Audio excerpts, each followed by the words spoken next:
Hey everyone, I'm going to be doing a New Game Plus playthrough of The Evil Within on Akumu. I have most of my weapons upgraded and most of my abilities upgraded. I don't have health upgraded, obviously, because there's no point, but I beat the game with that challenge run that I just did, and now I went back through and I upgraded a bunch of stuff, and my weapons are powerful, and I have everything available to me. So I'm going to use everything, kind of show you guys some new stuff, explain the stuff I didn't get to use before, the differences, and how having upgrades and not having upgrades kind of like shifts the focus of combat a lot. So basically, for this run, I have flash bolts and I have freeze bolts I can use, both of which I did not use on my last playthrough.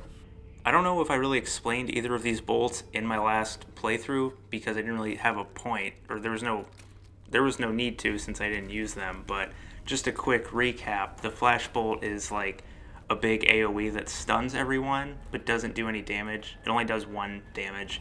And the freeze bolt is a smaller AoE that instantly freezes enemies and then you can shatter them however you want. So I'm just going to edit out everything that isn't fights in this playthrough. It's just all combat. It's going to be super highly edited, so it's going to be a lot shorter. And right here, I want to show you guys something I didn't do last time. You can use the torch to manually light these hay bales on fire, and then it doesn't count as using the torch, so you'll still keep it. So you can use the fire effect to your advantage, lure the enemies into it, and still keep the torch. I don't know if I did that last time I played this level. I don't think I did, but in case, either way, it's really good to know because you get to use the fire and keep it. Coming up, I'm going to use the freeze bolt, and then I can show you how insane it is. So there's a lot of enemies in this house, and I can hear them on the other side of the door. So I'm going to kick it open right here, freeze bolt on the ground. I froze 4 of them. So when they're frozen, you can do anything you want to shatter them while they're frozen. You can shoot them or melee them or whatever. It doesn't matter.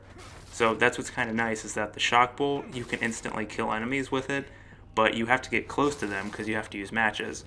Freeze bolts, you can safely, instantly kill enemies from a distance or without using ammo or whatever you feel like, basically.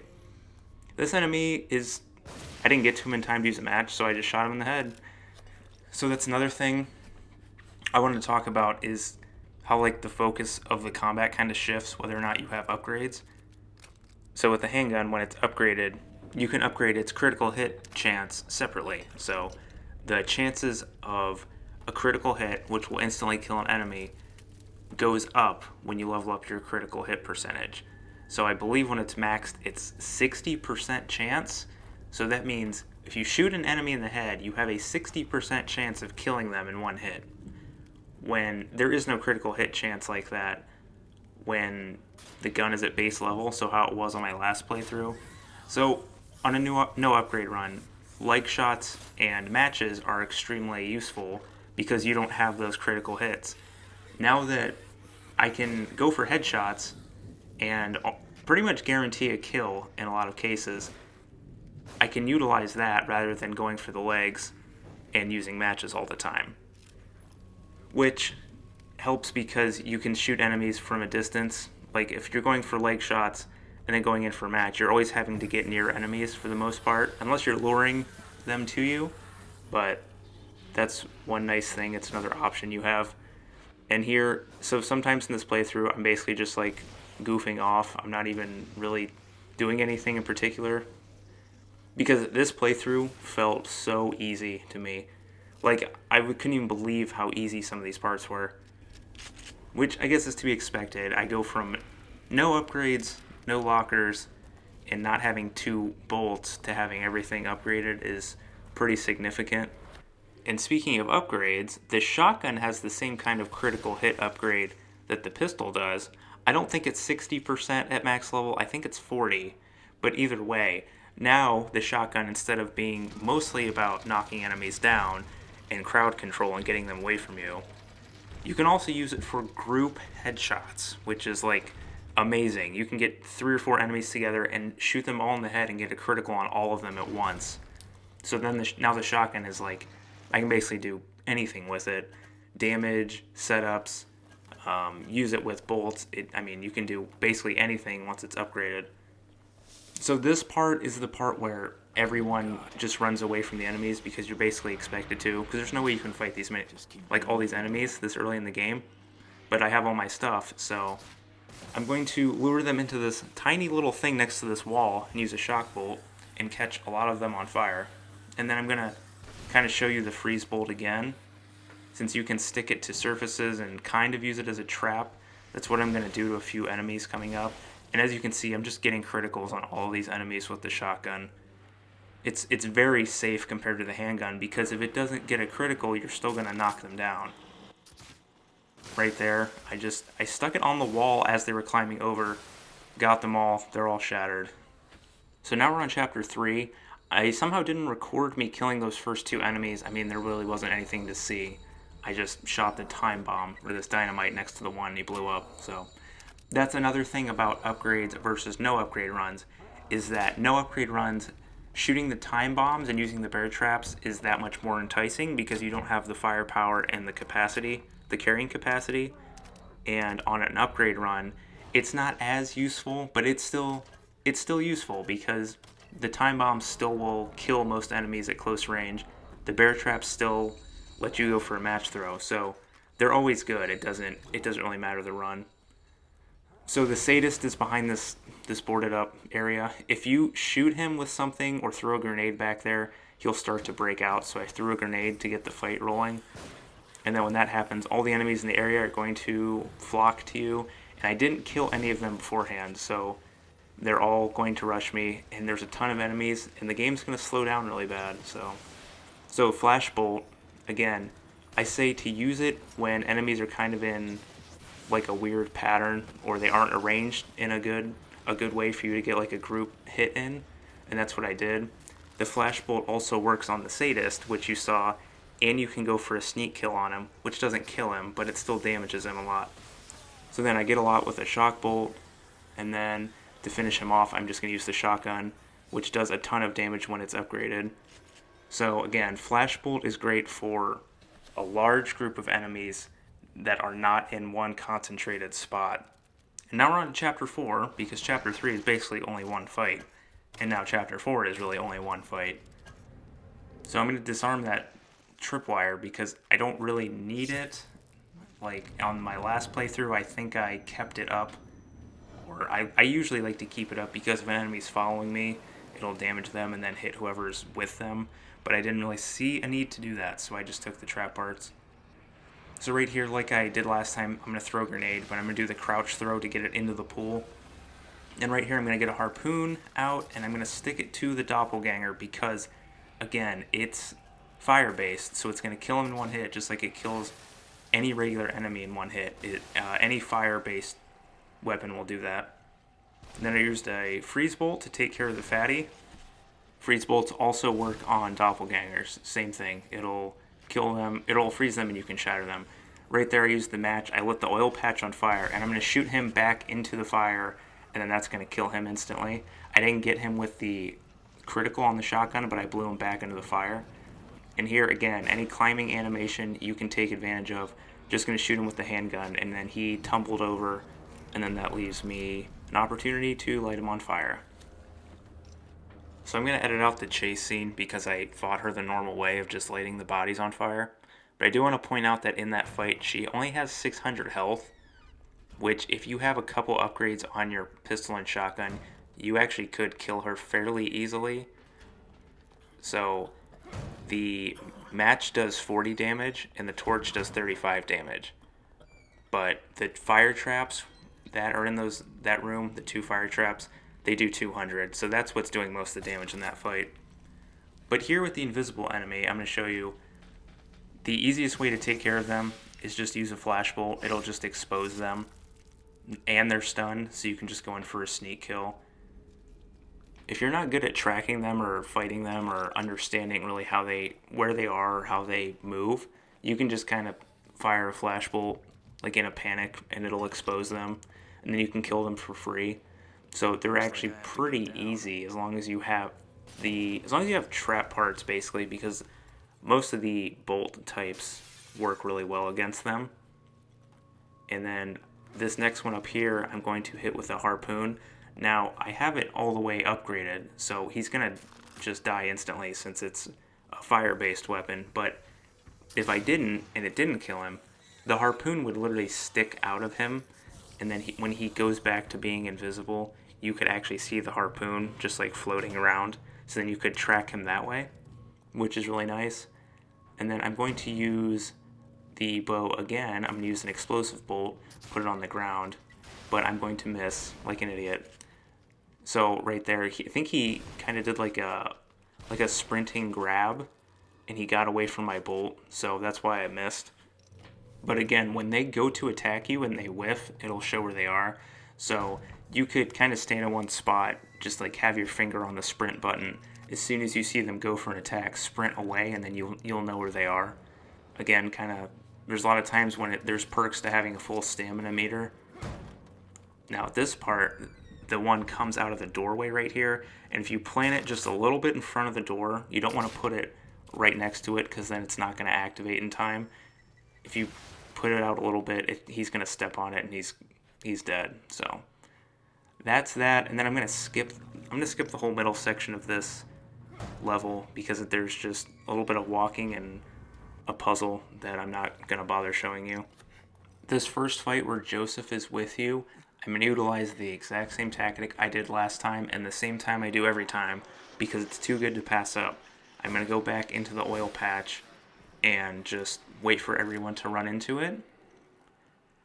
I wanted to knock that first enemy down first because she tends to get so far ahead of the other enemies. If I were to light the fire too early and then just to catch her, the last few enemies might not come in time. So I wanted to slow her down so that all the enemies could be together by the time I light the patch. So the good old water tank fight. There's a ton of different things you can do here. I'm going to do a couple of the safest methods that I found to deal with this part, since these enemies are kind of like, they're all separated just enough, and they're not focused on me, so I knew they weren't gonna like draw all into one spot. So I used a flash bolt just to pick a couple of them off before I proceed, and I put an explosive bolt over by that door on the end there, and that's going to catch two of them, and then I'm going to get the last one with the shotgun. And this part's, I wanted to do an explosive bolt over by that door, or at least a shock bolt, and then I could go over there and burn them all, but I forgot, so I had to settle with some leg shots into match throw, which is fine, it still worked. So right here I lose track of where the enemies are, and they're of course focused on Joseph, so I don't knock them down, but I still use the handgun to get the one that's near him. The handgun is just really good for damage too when it's upgraded. And right here the dynamite enemies. Shoot the dynamite, he's gonna die instantly. What's nice is that when you know the spawn points, you can kind of lay down traps for enemy spawns in big fights like this. So I'm going to put a freeze bolt down. This door's going to bust open and there's 4 enemies in here. I didn't get the guy with the dynamite, but I'm going to knock him over so that the dynamite kills him while he's down. And then you don't have the sniper rifle at this part normally, but I'm going to use it here because it's New Game Plus to kill this enemy who I missed the first shot, but I'm going to kill him before he gets near me. And there's another group that spawns right down here at the bottom. And I'm going to use a shock bolt because they come out pretty close together. And they all have masks, so going for headshots doesn't always work. And isolated fatty, the max harpoon bolt is great for that. Again, fire, instant kill, long range, you don't have to worry about it. That guy's going to drop his dynamite, so he's going to kill himself. And this guy, I'm going to hit the dynamite, which I didn't think I actually hit it, but I guess I did somehow.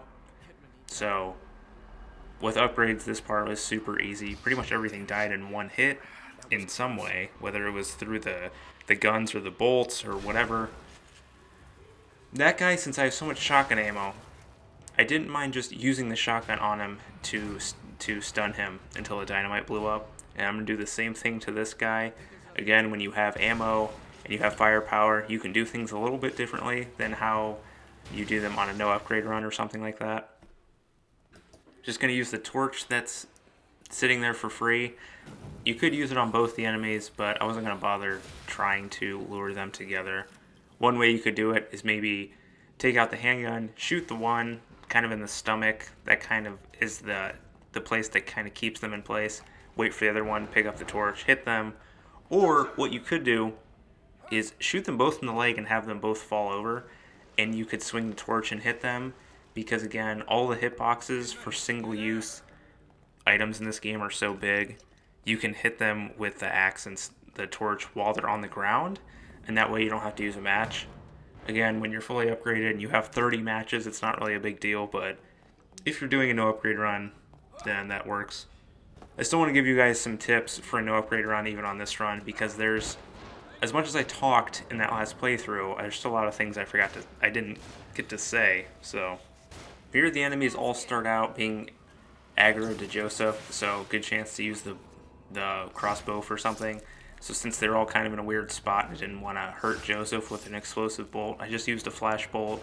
Since it's upgraded, the stun time is so long, it's enough time for you to get 3 kills. So pretty easy. Flash bolt is really, really good.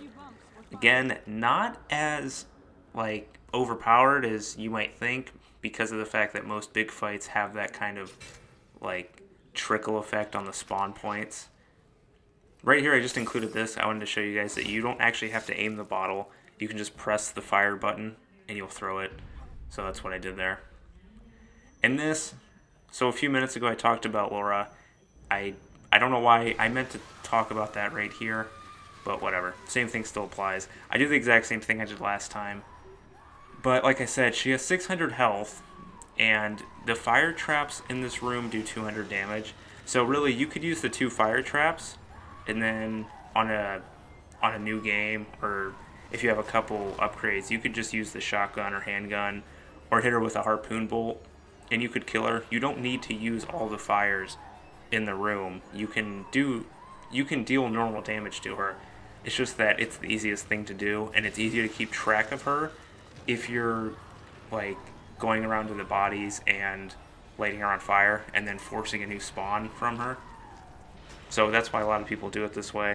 And when the harpoon bolt is maxed out and it has that fire damage applied to it, it does work on her. Like, you can shoot her with the harpoon bolt, she'll catch on fire, take the fire damage, she'll have a really long stun like how she does when you use the torch or a match, and then she'll get a different spawn point. So if you're on a New Game Plus, you can really just kind of have a bunch of trap parts in reserve, make a bunch of harpoon bolts, and then shoot her a bunch with those. That's a really safe and cheap way to deal damage to her if you don't have a lot of shotgun ammo or a lot of rifle rounds. So then this last part, it's those enemies that you have to knock down and unhook the thing from the back of their head. So I think in the last playthrough I did a shock bolt, or I did a shotgun blast, I believe. When you have upgraded shock bolt, it's the easiest thing to do because it gives you enough time to just do this to all 3 of them. You don't really have to worry about anything. It's funny watching this footage back now because how easy this all looks to me. That's what happens when you have everything upgraded, I guess. But that's these first few chapters. I'm going to do chapters 6 through 10 in the next video. All fights, only fights, and I'm just going to go over tips, tricks, how things work, how to utilize things like that. Alright, I hope you guys liked it. I'll see you next time.